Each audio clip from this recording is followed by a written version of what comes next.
Now we're live. We are live. Okay, folks, a very warm welcome to you all. This is your weekly dose of Mauls, Balls and all. We are slightly late due to a tech issue that we did not foresee. But now, we are live, and joining us on stage this evening are familiar faces from our group, our team. In fact, we have Matt Boland, we have Dara Weston, we have Mike Reedy joining us from Glasgow, and we have Claire Devaney. Claire, welcome back. Haven't seen you in a while, but good to see you again. Thank you. And our guest this evening, my God, his CV is bloody damn impressive. Now, what I'm going to do is, I'm not going to go through it. I'm going to read a synopsis that was sent to me by our colleague here that you see in the top right of your screen here. Dara Weston sent me this, right? I'm just going to read it, right? Here we go.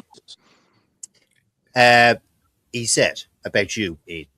Leinster Academy player, blinded in his left eye during an accident, went to Italy to coach, got permission to wear protective goggles to play again, and ended up moving up through Italian leagues to play for Zebra and Benetton, and then had to fight to get, I actually forgot about that, to get the IRB World Rugby to allow international players to wear protective goggles, and went on to represent Italy. And Dara, he kind of said maybe 20-ish times. I suspect it's about that. And now it's coaching. A lot less, unfortunately. It's not less. Oh, sorry, I thought it was more. It's less. And yeah. That's okay. I think it's 9. Well, come here. I tell you what, Ian, when it was, thank you, Dara, for that. But when it was announced, Ian, that you were coming on the show, and this announcement went into our collective group that we all run of about, we're fast approaching 15,000 members. There was a collective message, threads, comments, and inspiration. Great guy, a gentleman of rugby. So glad you're having Ian on. And all this, good vibes towards you, Ian. Do you expect that from where you go? Because I was kind of going, yeah, I know Ian McKinley, but Jesus, is he? I didn't realize the goodness and the outpouring that people would have towards you, Ian. Are you surprised at that? Well, I suppose I have to give you and Dara 50 quid each for the introduction, first and foremost. So that's much appreciated. No, listen, I suppose whenever there is the first of something, people maybe gravitate towards that a bit more. So whenever, people associate an eye with, bursting during a rugby game, then eye protection and all that sort of stuff, maybe, it draws a bit more attention to it. Certainly now that many years have sort of passed since that happened, my mates are sick and tired of constantly hearing the story, but it's always very nice to hear those words. And certainly I wouldn't have liked to have been any of those, certainly when you were playing. I wouldn't have liked to have been a gentleman on the pitch, to be honest, because you no. You need to go to certain places mentally and physically at the top level. But if people say those things, then obviously I'm very happy with those. So it's much appreciated.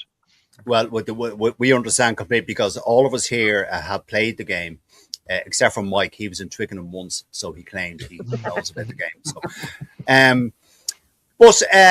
okay, let's get into it. Ian, we had the top stories as the list that I sent you. One of the ones that the stories that are flooding FaceTube land, the media sphere, whatever you want to call it, is James Lowe leaving Leinster. First and foremost, your thoughts on that, Ian. A lot of people, and admittedly so, are not happy about it, particularly Leinster and Ireland supporters. What's your take on it, Ian? Before we go into the background of it. So I suppose my initial take would be that it's definitely a knock on by the IRFU and Leinster. Brilliant. Love it. Yeah, obviously excuse the pun, but yeah, I think they completely dropped the ball on this, to be honest. And is James Lowe probably reaching the heights that he has? No, but he's still a really important cog to the Irish team in terms of obviously try scoring record, whether it be with Leinster, with Ireland. Just even his exit strategy, I know that's been talked about, what that relief of a left foot can give to a right-footed out half and that sort of thing, and the distance he gets. So that's obviously the more technical side of things. But yeah, I'm so surprised it got to this stage, and really, with the World Cup coming up, would James Lowe have still started in a quarterfinal game for Ireland? I 100% think so, and yeah, I think it's obviously a huge shame for Irish rugby, and I think he, without speaking on his behalf, I wouldn't know him personally, just played against him, and but you can clearly tell he's obviously disappointed and felt that he had a lot more to give. But unfortunately, you don't, for the majority, you don't get to write your final chapter, I suppose, as a player, and obviously he'll be heading off to pastures new. But definitely, yeah, it's a bit of a blunder from the IRFU and Leinster between the two of them. But Ian, I'll tell you what, if I could just be blunt, is it purely a business decision from the powers that be, or how do you see it? Because I tell you why I'm asking that question. Because an awful lot of people have said, well, they have $500,000 to give to Rico. They have 1.2 million to buy houses on Havelock Square, or whatever it is. So why couldn't they have bounced up James Lowe's salary? Like now, they are probably separate business divisions within the IRFU, but is it a business decision, or could they not have done a bit better? I'm not asking you to be controversial. I just want your honest opinion.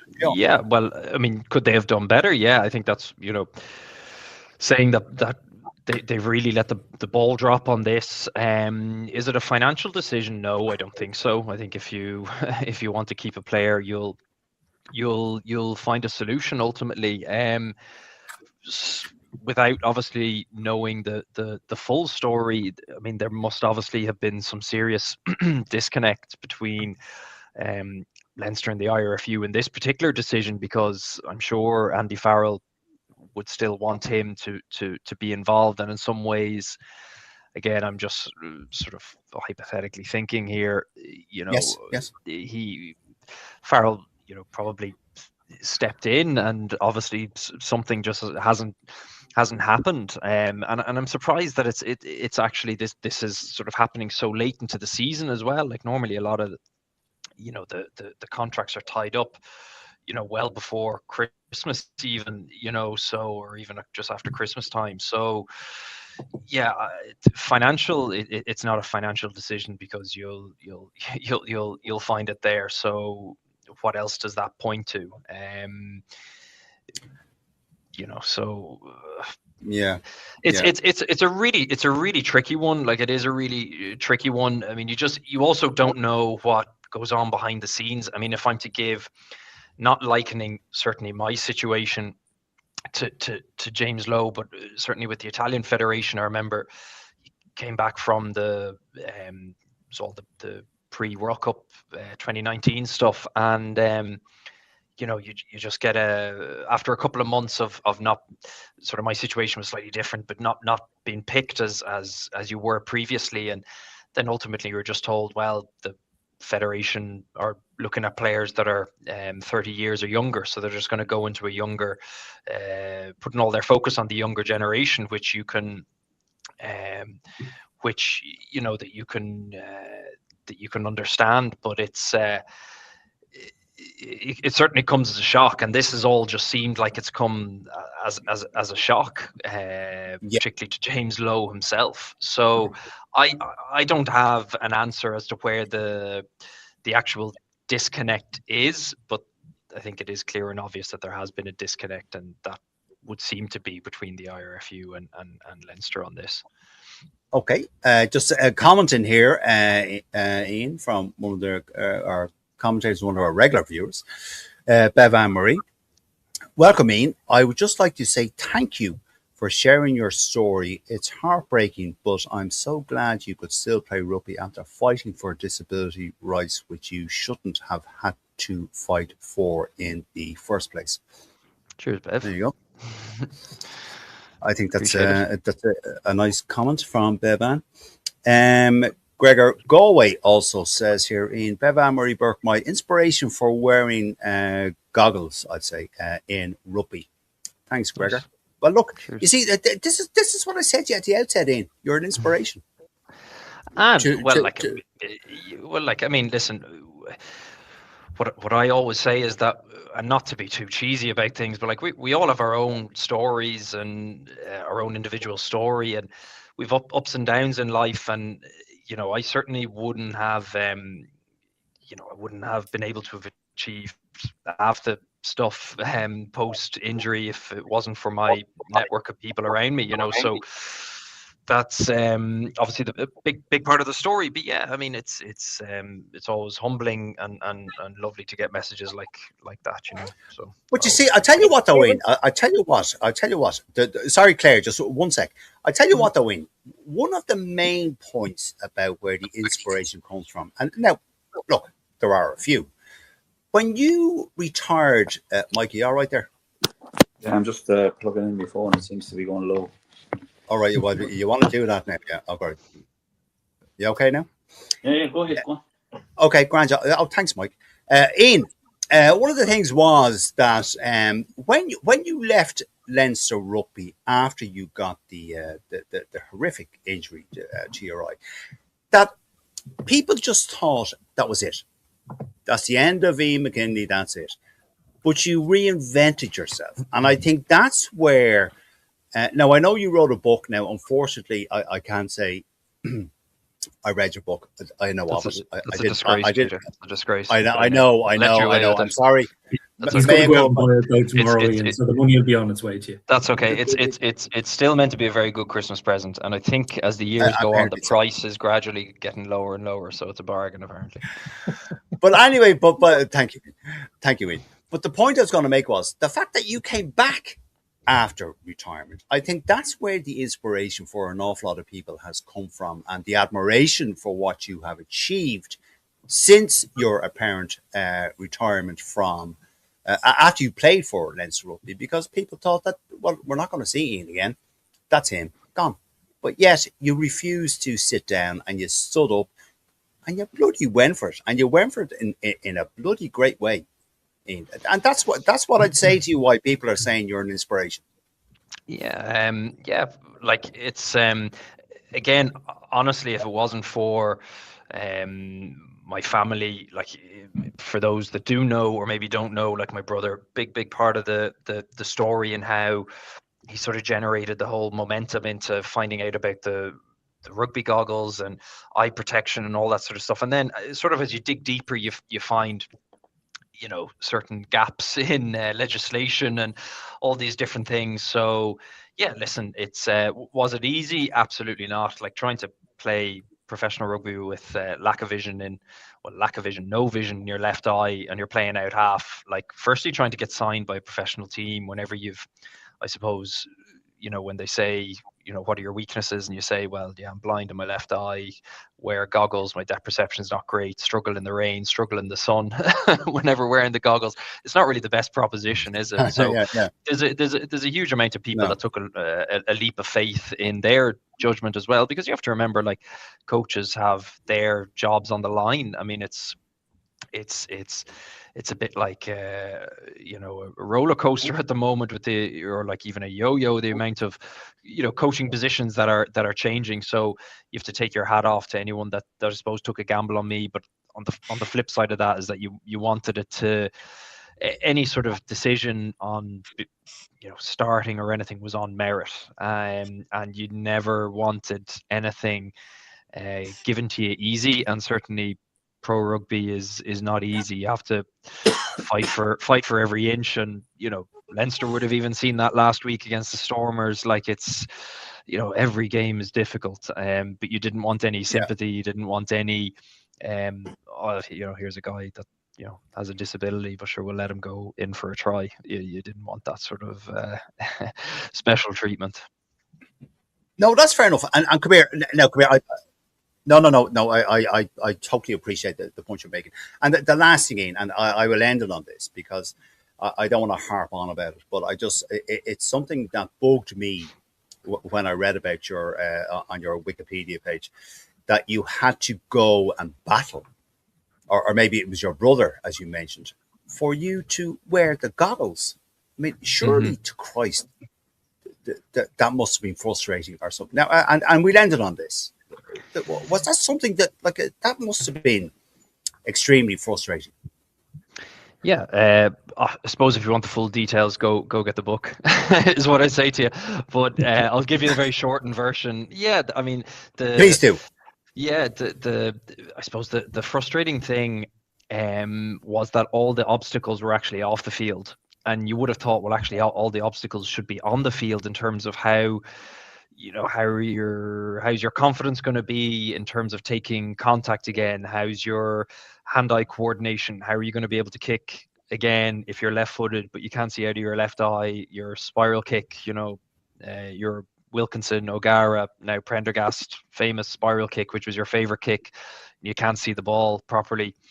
How are you going to, I suppose, reinvent and sort of generate how you go about things? So yeah, whenever there were obstacles put in the way by the certain unions and certain people, obviously that lights more of a fire in you. Yes. And I always remember my brother would say, make sure that the fight that you're fighting is the good fight or the right fight, and this was the just fight. And thankfully we came through the other side of it, but it took an awful lot of lobbying. It took an awful lot of research, an awful lot of working together as a family unit to get professional opinions on things, because a lot of the stuff that was thrown at us was false and not well researched and everything like that. So thankfully, we overturned sort of 3 unions'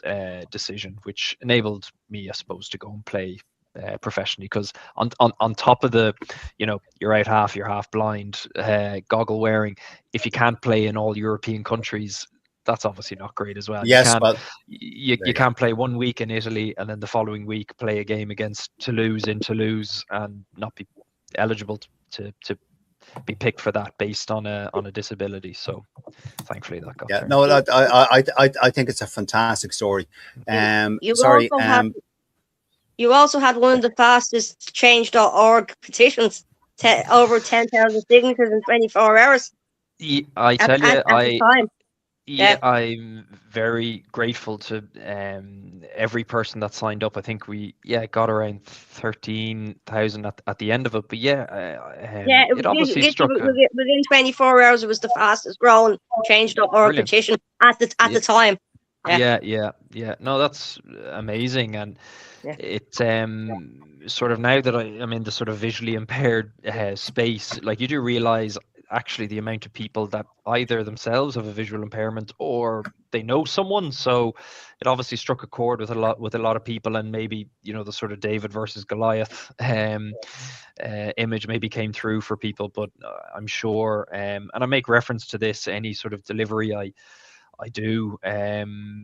I always make reference to that and how important the public support was, which I can understand whenever I'd moved away to Italy and that sort of thing. Not that there was disconnect ever, but you're petitioning for someone who's living abroad, which can maybe make things not feel as much at home. So that's why I'm doubly more appreciative of it and people's support. Okay, Matt, I'm going to ask you the original question about James Lowe leaving, but just a few comments. One at you, Ian. Mike Meany. Hi, Mike. I've read your book, Ian. It's a great read. Thanks. Mike. Okay. Bevan said something. Bevan. Look Behind is available on Netflix, Disney Plus, and Apple TV. Go watch it now. It's such an interesting watch. Okay. I'll just say on that it's look beyond, but that's okay. Beyond. Okay. But I appreciate that. Okay. Thank you, Bevan, and thank you, Ian, for the correction. Niall Steins. I lived in Asia for 6 years, and it was amazing seeing how rugby progressed in Japan over the last 10 years. Instead of poaching players from New Zealand or South Africa, I think the IRFU would be better off poaching marketing gurus from Japan. Okay, thanks, Niall. Nice one. James Grennan. Excuse me. James Grennan. Hi, Ian. Always admired you as a player and enjoyed watching you at international level with Italy. Delighted to see you on our show, and I also enjoy your punditry. Keep up the good work. Inspirational. Cheers. There you go. James Grennan is one of our colleagues here on the show. And by the way, James Grennan's daughter, Maeve, has been selected for the Connacht Rugby Under-18s squad. So kudos to James. And Siobhan McGorty's son has been under-17s. Under-17s, yes. Absolutely, yeah. Matt Boland. Okay, let's just give Ian a break, and Claire, I'll cue you in, Claire, after this. Matt Boland, James, my original question, before we shell off on a tangent with Ian, my original question, Matt. James Lowe leaving. Yeah, bit of a sour taste amongst some Leinster supporters and indeed some Irish supporters, as Ian mentioned, the disconnect between Leinster rugby and Irish rugby. What do you think, Matt?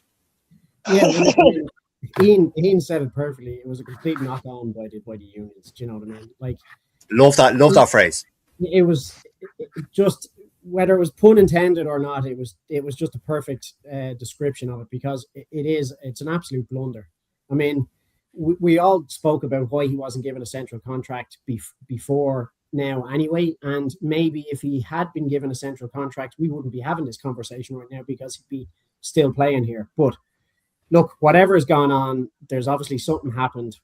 We don't know. We probably never will. You might hear rumors of what's gone on, but these things are always the same. You've got James Lowe's side and the IRFU side, and somewhere in the middle is the truth, and none of us will ever know that except them guys. But look, it is unfortunate the way it's gone on. Like, the longer it seemed to drag on, the more we all kind of realize, shit, this is going to happen. He's going to leave. We're not going to have him, and he spoke himself of how he wanted to finish his career here with Ireland.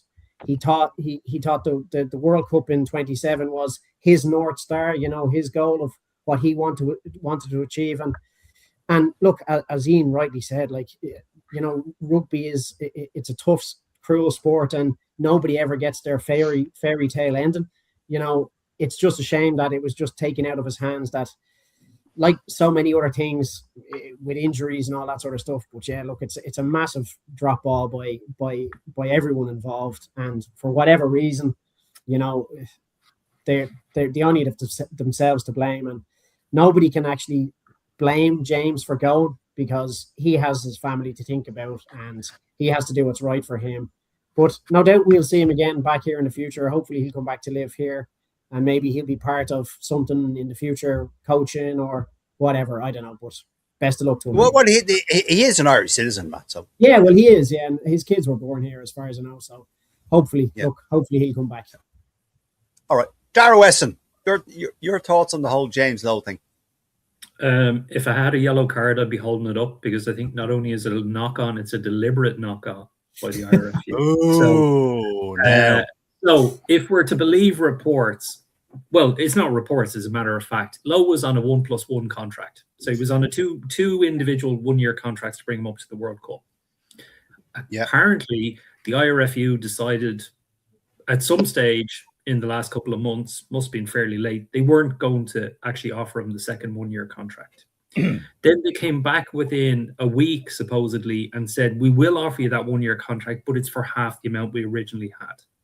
So half the amount we paid you last year. Now, there's a unique thing in Ireland, and it's possibly it plays to the IRFU's advantage, or to the ultimately the IRFU are picking up the paychecks for the provinces. I mean, it all comes from it all filters down from the one source. The tax setup we have over here, where players at the end of their career, they get, I think it's 40% of all the taxes they paid. So if you think Lowy's been here, Yes. what, 10 seasons? 9 years. He's played for Ireland, 9. 6 seasons. Is it not 10? 9. 2019. Nine. Okay, He go on. said in his post it was 9. Right. Okay. 9 Okay. seasons and 6 seasons with Ireland. So you've got to imagine there'd be like probably 6 figures of cash for him to collect as the tax refund when he retires. So now having to go to Japan is going to throw a spanner in that works. So I don't know what's happening there. So you'd wonder if there was. I mean, the cynic in me would say that the IRFU think they can possibly strong arm older players because they have to stay in Ireland to take advantage of the tax loophole, or not loophole. It's a tax thing that's there to recognise that sports players have a fairly short career, so they get to basically claim this back as like a lump sum for their pension. So yeah, I don't know. I think it's been kind of a bit shambolic. I mean, if that's true, the way it was handled, that he was on a 1+1 contract, which is we know he was on a 1+1 contract, but then the second year was withdrawn, and then they went back within a short period of time and basically said, actually, no, we'll give it to you, but we'll pay you half what we paid you last year. Seems a bit cheeky. But that's Dara, what James Tracy said on the podcast there this morning, that he was offered, or yesterday morning, wherever it was, he was offered the 1+1, and correct and right with you. You are quite right. They came back, they offered it, they withdrew it, they offered it again at half the price. Yeah, no, you're bang on, Dara. Yeah, the only thing Tracy didn't bring in was the tax point, which I read. Which would be a major kind of thing that would make you think, shit, do I actually take that offer of half the money because it keeps me here, so then I can retire and get me tax back, and you know. Yeah, well, we don't know his financial setup. Yeah. Okay, No. okay. Yeah, no. Okay, thanks, Dara. Okay, Mike Reedy, here we go. Has anybody asked Andy Farrell's opinion on this? Because I'd be absolutely astounded that if Andy Farrell had said, I want James Lowe for the World Cup next year, he needs to be kept. He has no input. Sure, Andy Farrell can say all he wants, Mike. What difference would it make? Peter, he has to carry some weight on his decision, surely. Maybe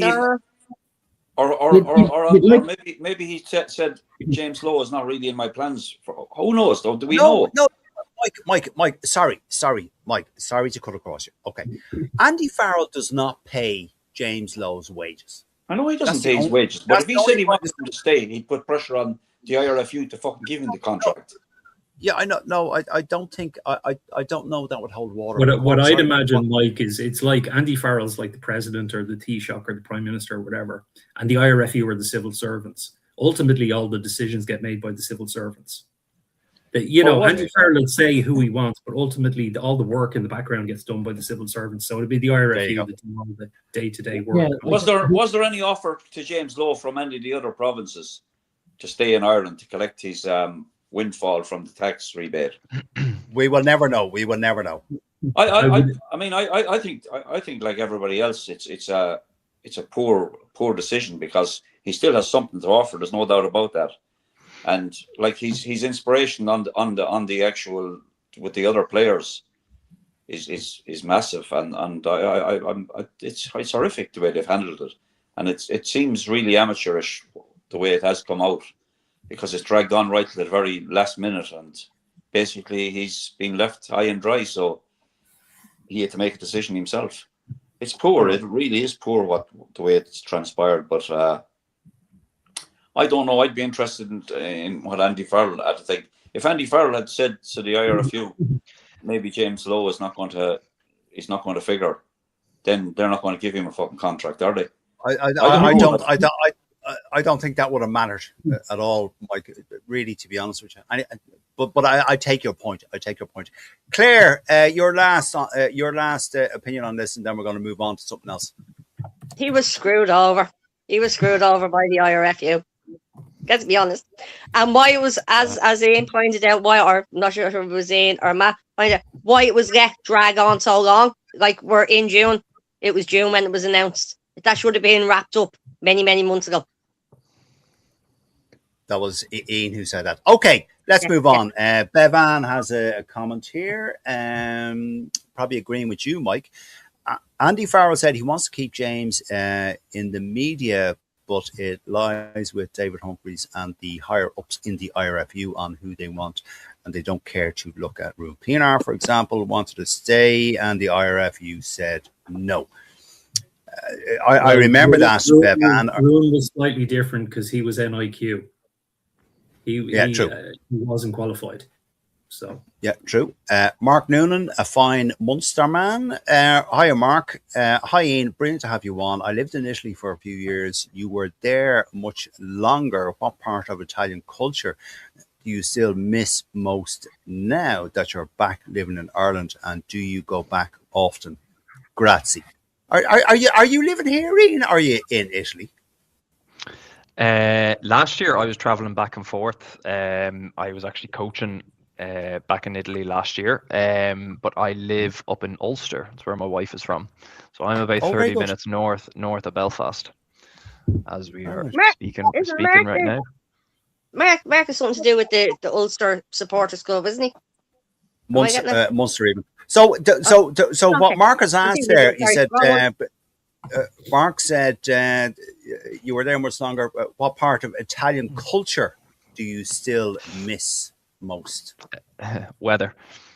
Right. So some sunshine and a few higher temperatures, but sure, we can't control that. Well, that's true. That's true. Yeah. All right. Okay. True. Okay, moving on, Ian. Coming on to our next point. Now, I sent you a list, but we never stick to the format. Yeah, that's okay. The Rugby World Cup, Ian. Yeah. Coming up in the States. Should World Rugby reconsider that at the moment, considering the debacle that's going on with the Football World Cup that is kicking off tonight, I think. It just seems is there a question mark over that now, Ian, or will it just go? It'll be grand because your man will be gone. We'll be back to normal. I think there was a question mark posed when Ireland played New Zealand last in Chicago. And I suppose reports or feedback from that game, because I suppose it's very difficult to emulate the infamous 2016 one. It just had so much going for it. But this time around, I think there was a lot of negative press in terms of that it just didn't capture the imagination of the American public at all, given the strong hold of Irishness, I suppose, in Chicago. You would have hoped it did. So it's multi-layered, I think, with America. Obviously the league over there is really struggling. A lot of teams folding, not a huge amount of money.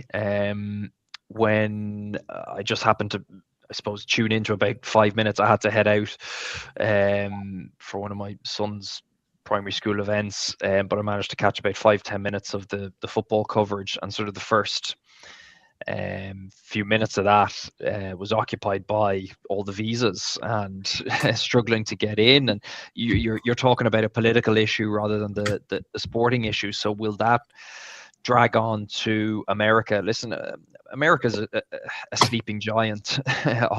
if sort of people are able to align American sport into a rugby model, like there is just so much going for America. Do I think World Rugby will be worried? I think we'll see how this football tournament will go, and I think then they'll sort of judge on a big sporting event and whether they'll be fully worried. But I would certainly know that that game in Ireland, New Zealand sort of has raised questions, and even the performance of America alone as a nation and World Rugby's looked to pump in huge resources there to make sure that it is adequately prepared to host the World Cup. If I'm to give you an opinion now, if the World Cup was pulled from America, I'd be bitterly disappointed. I think it is important that it is showcased around different countries. I'll go off on a little bit of a different tangent. Do I think it's like, I'm all for obviously team development, but I'm not personally excited about the group stages at all. I mean, it's, you'd feel for Hong Kong and all that sort of stuff. Like, what I'm trying to tie it to, I suppose, is the point that if a New Zealand-Ireland game hasn't really captured the imagination of the Chicago public or the American public, I doubt that early round games that are posed in the World Cup are going to do that. So from that side, I'd be worried in that regard. Okay, now while I have you on this, just again, this just popped into my head. Would you be in favor of, and we've spoken about this before on this show, I think we spoke about it with Luke Pearce, I think, in the past. Would you be in favor of, Ian, a Rugby World Cup being held in the likes of Dubai, Qatar, in that neck of the woods? Well, obviously the Dubai Sevens has been successfully run. My initial, if I'm to give you an initial, it would be no. I think there are a lot more country. I think there are countries that are more deserving of it. But obviously, some of those countries do need support. So I'm not as naive to go, well, it's all well and good throwing it at Georgia, for example, but obviously you need infrastructure and all that, money to be pumped in, and the correct resources and everything like that. So I would certainly focus. I mean, I like the fact that it has been played in America. I don't like what I'm hearing coming out, but I think that has been a correct decision. But come here, Ian. I don't mind Georgia coming into the consideration because they have a bloody rugby team. Qatar, do they have a table tennis team? They do. Do you know what I mean? Like, no, but I'm just trying to justify the consideration that will be given. Other than money. Well, I suppose the justification is business. I mean, that's yeah, I know, but that's, I mean, that's it's money makes the wheel turn, and if the powers that be decide that, then that's the way it's going to go. I wouldn't be in favor of it, but I know. No. Fair enough. No, Ian. Look, it was kind of a rhetorical question I was asking, but I take your point, Claire. Yes. What I've asked Ian, the Rugby World Cup in America would World Rugby consider not? No, they're not going to renege on it now unless something catastrophic happens. They're not going to pull it out. You're seeing all the trouble with the Soccer World Cup, and it's still there. Half the Iranian team weren't getting visas. Some of the teams have to stay in Mexico and cross the border for the day, and then come back that night for matches the way it's done. So, barring the catastrophe, I don't see them pulling the Rugby World Cup from America. However, I do agree with what Ian said. I can't see them getting a big audience. I can't see them getting a big audience in the States. Like, it means we'll be up at stupid o'clock watching it, but we're up at stupid o'clock most times watching rugby when it's on. But I can't see it breaking America the way they want to break it. Like the Chicago game was mainly Irish, and it was mostly Irish that were at it. The Irish will travel, but an awful lot of people in America can't get the ins and outs of rugby, and they don't seem to be buying into it. They're not buying into the league the way they are with the football. So, but again, I don't think World Rugby will take it off them. All right. Okay. Matt Boland, your thoughts on this? Yeah, like Claire has a fair point. Like, bar a major catastrophe, I don't think it'll be changed. But we know why it's there. You know, it's there to to promote the sport, as Ian has said. Like, albeit the Ireland New Zealand game didn't go well at all. We saw the catastrophe with the comms and the replays and the TMO and how long it took for Ty Byrne to get his non-existent red card and get sent off. So, like, if you look at it, right, like Chile are going to play Hong Kong and China, a combined Hong Kong China team. Like, That's going to be an amazing match. They're never going to fill that stadium. And the likes of the smaller, like Portugal or Uruguay or Zimbabwe are playing. You're not going to fill stadiums, so that won't look good on the grand scheme of things. But it's there to promote the sport. And is it a right choice? Probably not. But like, they have the infrastructure there. They have the stadiums. If I can, do you mind if I butt in, Matt, on that? Like, yeah, so yeah, I think in terms of, in some ways, I suppose earlier I was contradicting myself. Like, I'm all for the expanding, but it has to be done at the right time. Certainly, in my opinion. So, like, if you were to do a 20 team, you would look at doing it in Japan, for example, where. Or England. I mean, I'm sure if you played, if there was the Chile Hong Kong game and you played that in Welford Road, you'd get that filled out because it's rugby country. So, for me on that, it's about the timing. But definitely, if you're to have, I don't know exactly where. Say that. I hope nobody from Chile or Hong Kong are listening in. But like, if you do have that game and it's in Dallas, it's going to be tough. It's going to be exactly. tough. Exactly. Yeah. Yeah, Exactly. It's a really good point because, like, even if it's in Japan, like it was, Japan have massive money in their leagues over there, and like when it's in like South Africa or New Zealand or Australia, there's massive followings there. But like Major League Rugby is not at the peak that it needs to be, and it'll only get to that level when money is invested. And I suppose they're looking at it from, okay, let's bring the World Cup there, let's showcase it, and let's get some interest in. But realistically, like most of the American players don't play in America. They play in the Premiership, or they're playing anywhere else. Do you know what I mean? So, look, but you could say that much about the Argentinians. Yeah, look, absolutely. But like, look at the Argentinians did have their own team at one stage. Look at the Jaguars. Yeah, but look at the Argentinian rugby is really good. Like you've got serious like Dogos, and I can't even remember half of the name of the last. But there is a big league down there as well. Now, look, a lot of them do go and play abroad as well. But we've had Les Closworth. Yeah, and and the way he speaks about Argentinian rugby, and oh my God, just incredible. Like, so the passion of the man. The passion of them about Argentinian rugby, it's great. Okay, thanks, Matt. Dara Weston, your thoughts on the World Rugby? Should they reconsider the World Cup over there? I mean, I think the end of this World Cup will tell a lot. I mean, we've seen, referees not being allowed into the States, who were accredited by FIFA and over to do matches there. I'm being told, no, you're not getting in. What? Someone's doggy is barking, and I can just hear it. That's Basil. Amy's out of the wine. Is that Basil? Barking away. All right, okay. Go on, Dara. So, look, I mean, the cynic in me would say World Rugby will take any chance to sell a big tournament somewhere. I mean, look at the personally, I think that the whole Nations Championship is a bit of a cash grab. It's a way of them monetizing the autumn internationals and the summer tours.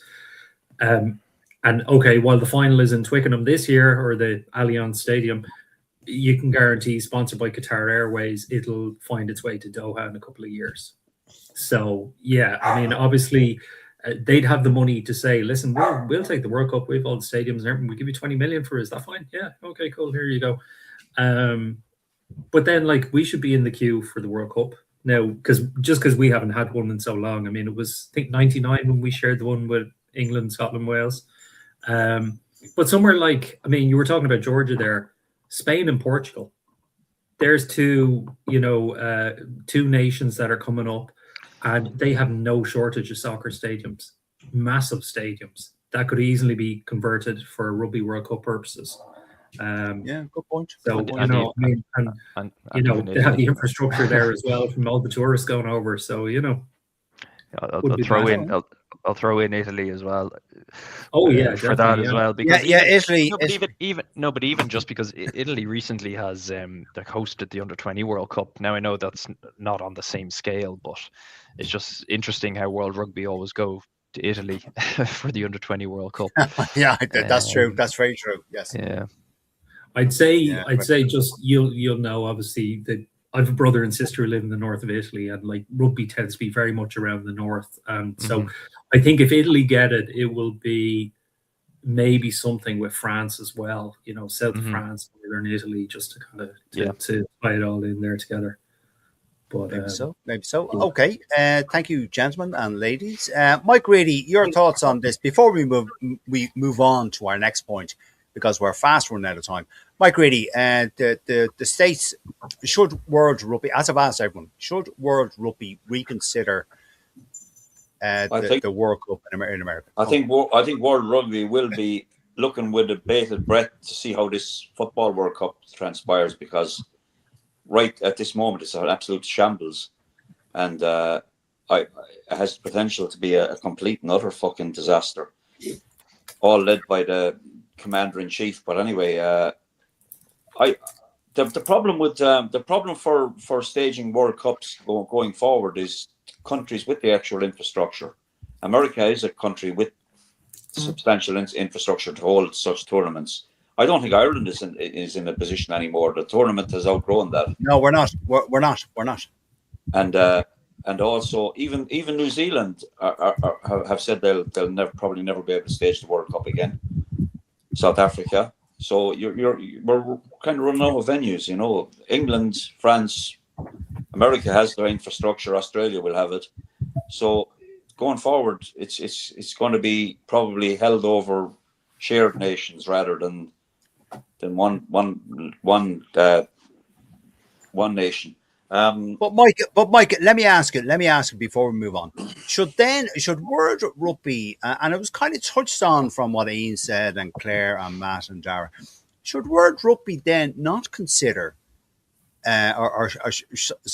should they consider a Rugby World Cup somewhere in Europe? Absolutely, they should consider everything. I mean, to be honest with you, they're going to America in the hope that it will generate like enough interest in the American people to make it a substantial sport in America, and it's not going to happen. The Football World Cup was held in America in 1994, and that has never, and it's fucking no further ahead now. Not much anyway. Their league is an absolute fucking joke. People go there to retire. So all right. I think if they're living in hope that like having a Rugby World Cup there is going to generate enough interest, and like everybody else has said, the Ireland New Zealand game at Chicago was a joke, really. You know, I mean, if it wasn't for the Irish supporters going over and filling the stadium, it would have even been a complete disaster altogether. And that is a great segue, thank you, Mike, into Joe Lyons' comment. He says, where the Americans went wrong was the media circus was, hi Joe, by the way, was the media circus was predominantly focused on the All Blacks and not Ireland. The number of TV and media events that all were on the All Blacks and chat shows and media in general had players only from New Zealand. This created a big disconnect from the Irish diaspora there. It was actually commented on by Jerry Thornley when he said he did. The media realized there was two teams playing. Yeah, I get the point, Joe. Yes, thank you for that. Yeah. Joe Lyons also says, I think he's referencing where the World Cup could be held: Spain, Portugal, Argentina, Chile, Uruguay, Italy, Japan. Yeah, good point, Joe. Yeah, all right, okay. Ian, back to you. We're 10 minutes now from time. I just want to talk, Ian, about Leinster's apparent blunt. Well, it's not apparent; it was blunt attack this year, and Nian Arbor coming out with, now he's not the attack coach, but saying that. First of all, let's deal with Leinster's blunt attack. Ian, why? Because it was unique this year. Because it wasn't really apparent previous seasons. Ian.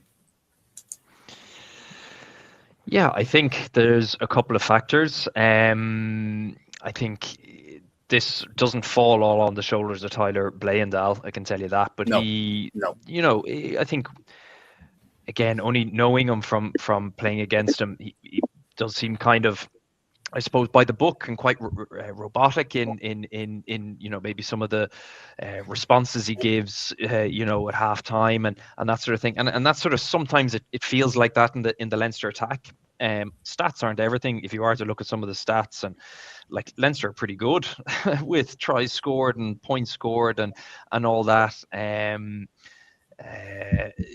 So I think it's a bigger thing than just that. I think that there is a disconnect this year with, and I do believe that there is a Viva lag. Yeah.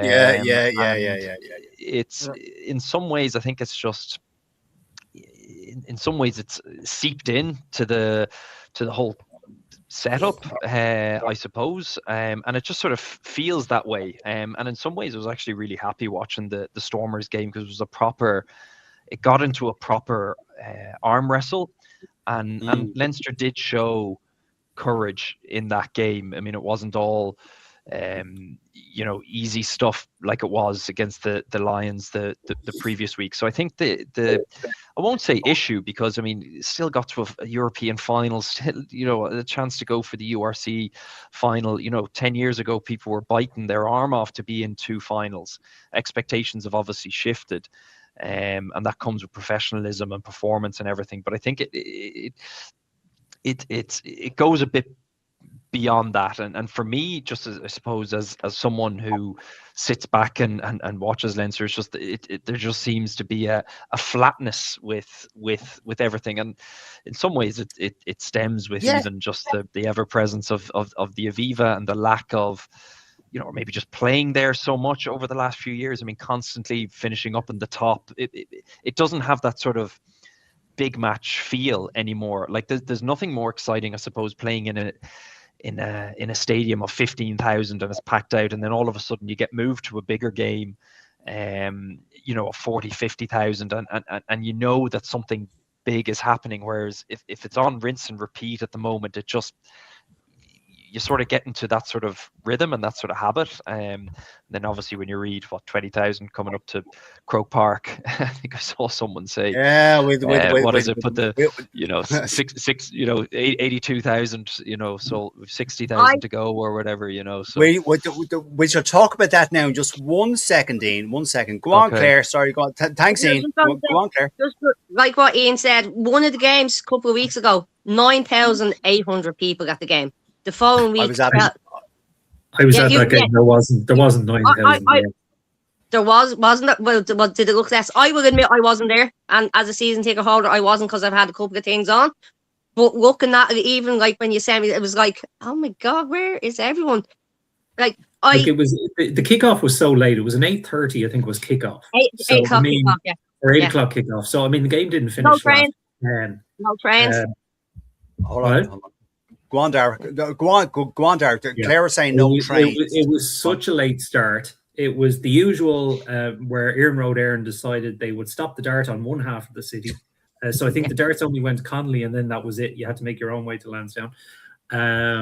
It was, the usual, but it was a miserable night. It was a bit wet, and yeah, you could just tell. Like, I mean, it was impractical for people to bring kids, because I mean, if you were bringing young kids, by the time you got out of Lansdowne and got home, like, you'd be talking 11:30. So it was just but it definitely, they announced 9,000 and everybody was kind of looking at each other and the empty seats kind of going, Bruce. No, true. Okay. I want to swiftly move on because we're approaching 5 minutes left. Matt, I just want to ask you, Ian made a very good point there about Aviva fatigue, and I tend to agree with him. If these games were held in the revamped RDS, which is what it's now going to be, 15,000 or 12,000 or whatever it is. No, I can't remember. 20,000. 20,000. 20,000. All right. I think, and I agree with Ian, I think there is massive Aviva fatigue, Matt, about this. Yeah, absolutely. Look, when Leinster were playing in the RDS week in, week out, and they'd only move to Aviva for a bigger game like a quarterfinal or a home semi-final, or even an interprovincial against Munster, and they'd sell it out no problem. And I think it is like it's a lot for season ticket holders to be constantly going out to Aviva and paying the charges. Like, look at the cost of living at the moment. Everything's going up, and people are finding it tougher to pay bills. And you can understand they don't want to always go to Aviva, and like especially like on a Friday night 8:30, you don't want to bring your kids out in the pissings of rain, and they'd be hanging out of your arms, looking to go home. I'm bored, Dad. Can we go? Like things like that, and you can understand that, but. Yeah, look, I'm excited for it to go back to RDS because that's where our fortress is. We'll sell it out week in, week out. It'll be full. You'll get the odd game where you might have only 15 or 16,000, which would be grand because you won't really notice it that much. And then back to the big games in Aviva, home quarterfinals, semifinals, etc. So, yeah. Yeah. Good point, Matt. Mike Reedy, before we move on, your thoughts on this? It's something I hadn't thought about at all. Thanks very much. Okay, so comments coming in here. We have sure. That's ruthless. No, it is. We are ruthless with Mike. Shirley Thornton, very valid point, Ian. The size can either improve or decimate squad. Roll on the RDS. Yes, Shirley, absolutely. Bev Anne-Marie, hold on, Claire, 1 sec. Bev Anne-Marie, this is why everyone seems to be avoiding buying tickets for the final, as it's on so late and on a Friday when people have only finished work 3 hours before. Okay, and Claire, 1 sec, I'll come back to you now, Claire, 1 sec. Mike Sheedy has come in and said next weekend, URC Leinster v Bulls going some game, but think Bulls very strong. They are, Mike. Bulls have a full strength team. Than Leinster, you never know what will happen in a game of rugby. Very good. Okay. Something's after just popping up there. Yeah, it's spam. Sorry. Get rid of that. Sorry, hold on 1 sec, folks. He's freezing. We'll just talk amongst ourselves while you're doing that. All I was going to say. Sorry, folks. Sorry, I just got an advert there from Lidl to say that their middle aisle sale is now on for lawnmowers and everything else. Sorry about that. Go on, Claire. What are we going to say? We can see you drinking their beer. Shirley, listen, and her son Lewis, the best of luck. He's after going off to Australia for the summer. Oh yeah, he's going to Australia to do coaching, isn't he, down there? Yeah, he's going to Australia to do coaching. One of our very good friends' sons. Best of luck, Lewis. You'll ace it. And surely don't miss him too much.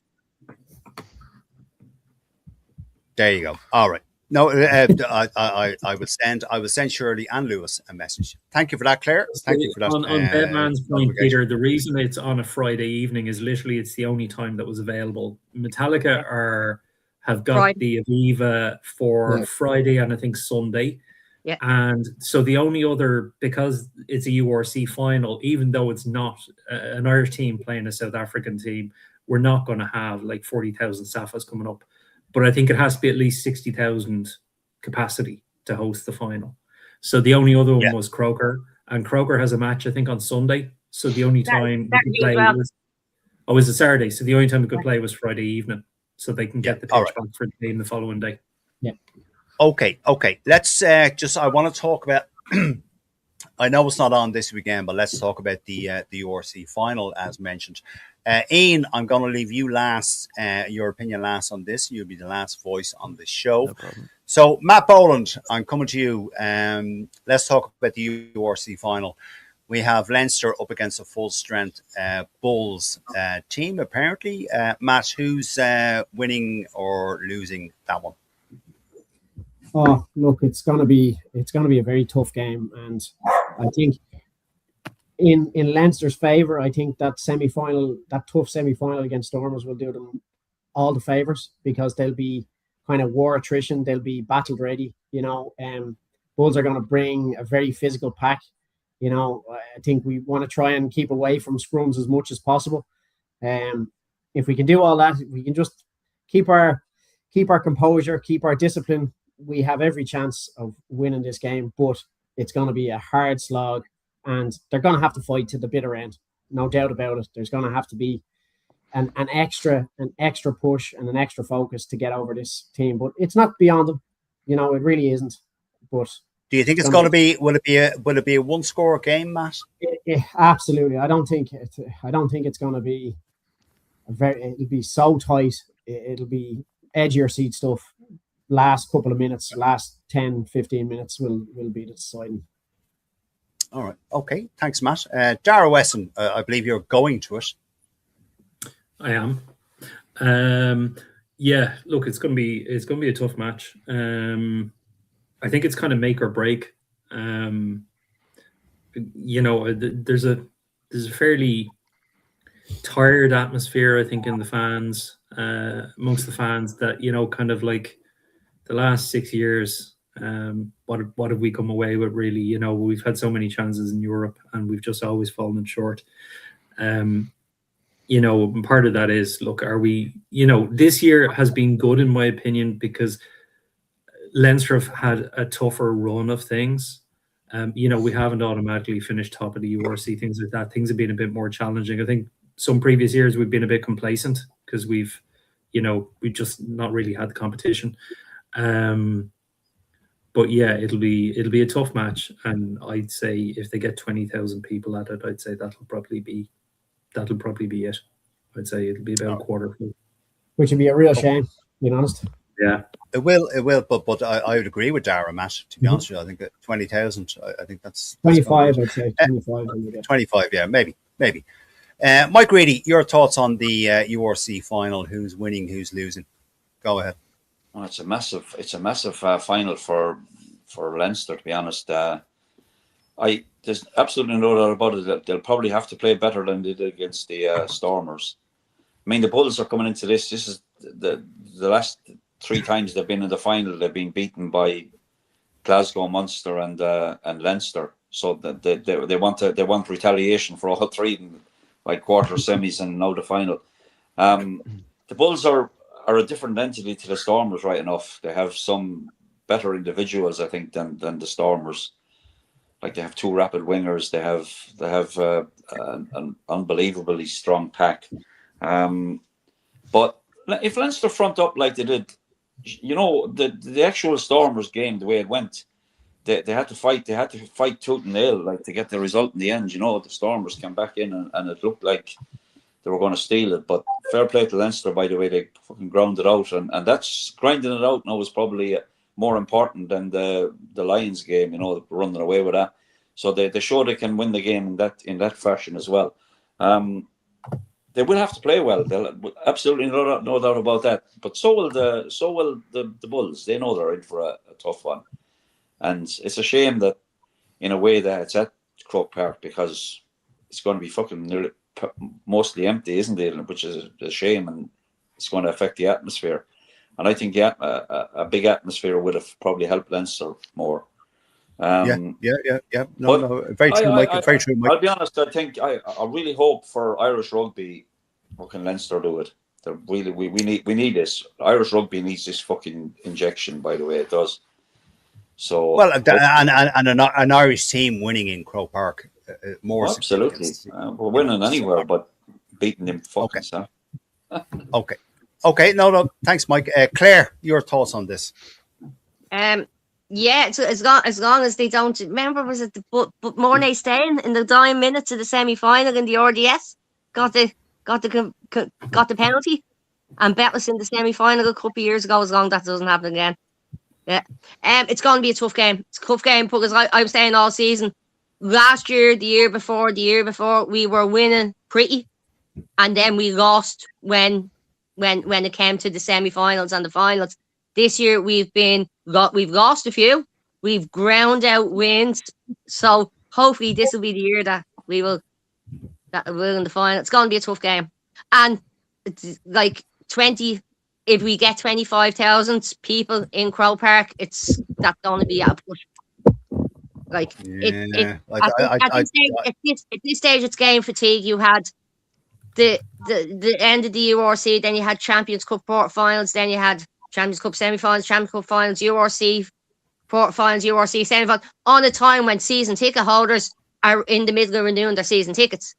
Now, I will admit I didn't go to the last match, and I still haven't bought me tickets for this match, but I will be there. All right. Okay. Just a couple of comments before I come to you yourself, Ian, for the last voice on this. Shirley Thornton says, thanks, Claire. I think that's in relation to your reference of Lewis doing his coaching. Mark Noonan, again, Mark Noonan. Hi, Mark. Leinster will beat them. Well, I'll be there for the crack. Okay, Shirley For a Munster fan, it'd be nice to be watching a team pick up a trophy, won't it, Mark? All right, okay. Shirley Thornton, Dara, you're 100% right in what you've said. Tired fans and broke ones will be there too. Let's hope. Sad times. All right, okay. All right, Ian, last voice on the show this evening. The URC final coming up in Leinster against a fully stocked. Now, Leinster have apparently some injuries. Caelan Doris being the latest one that came out on the media sphere. That is could be an injury, but Bulls are fully loaded. Ian. Yeah, they're fully loaded. They're back in South Africa. Obviously having a bit of time, bit of R&R time, getting back with their family, so they'll be rejuvenated, re-energized. I suppose. To be honest, just while we were talking, I just jotted down 4 things, which I think will be the game. 1 being physicality. You always have to have that against South African teams. 2, aerial battle. That's been spoken about a lot, but Bulls have, I think, was it 6? I jotted down earlier that 6 tries from kicks, and that can, also be led from box kicks, and it's actually an area that sort of Ireland as a whole has sort of struggled with recently. The scrum. It's massive, and actually Leinster were brilliant. Actually, when Porter went off, I thought, oh geez, Stormers are going to turn the screw here, but they did really, really well. Usanov did really, really well, and then the last thing is discipline. Leinster's discipline has been poor, and that was actually, I suppose, what was impressive. I know last year is last year, but that final. The physicality, the maul tries that they got in their discipline was pretty good. So if you're able to replicate that, then you would imagine Leinster at home, they would win. But again, a week is a long time. We'll see who's available, who's not available. But it should be a really good game. So no, come here. No, hold on. I'm not letting you off the hook. You have no. Who is winning the game? They say you're the safe pundit. You always sit in the fence. So who am I think is going to win? Who am I think is going to win? Yeah, call a team. Go ahead. Win. Yeah, Leinster should win. All right. I would be expecting. All right. You're not now calling anyone. It's not that he sits on a fence, Ian. It's that he's not allowed to predict Leinster's success, because that's the absolute kiss of death if he predicts around. Okay. He's not allowed. He's not allowed to say that without any team. Because I am not. No, absolutely yes. I am Mr. Hex. It's because you're shy for. Thanks very much, Mike. See, Mike is the next door neighbour you go to. You ask him, "Can I have a cup of sugar?" No, feck off. That's Mike Reedy for you, right? That's he's the Roy Keane of the panel. No, he is the Roy Keane of the panel. I don't sit in the fence like Weston used to say I did. I must certainly do that. You never get splinters. You're all fucking shite bags, you lot. Yeah, all right. You too. Jesus Christ. All right, okay, that is enough. We're way over time as always. Our collective thanks, because we're all part of the same team, are to Matt Boland, Dara Weston, Mike Reedy and Claire Devley, and to our very special guest. It has been an absolute pleasure chatting with you, Ian McKinley. It's been great having you on. It's been great hearing your opinions, your comments, and your insight and your knowledge. Ian, it's been our absolute pleasure chatting with you. Thank you so much. And for all you watching and for all your comments, thank you. Cheers, everybody. Thanks. Thanks. Enjoy the rest of your evening. Good luck and take care. Thank you. Damo, you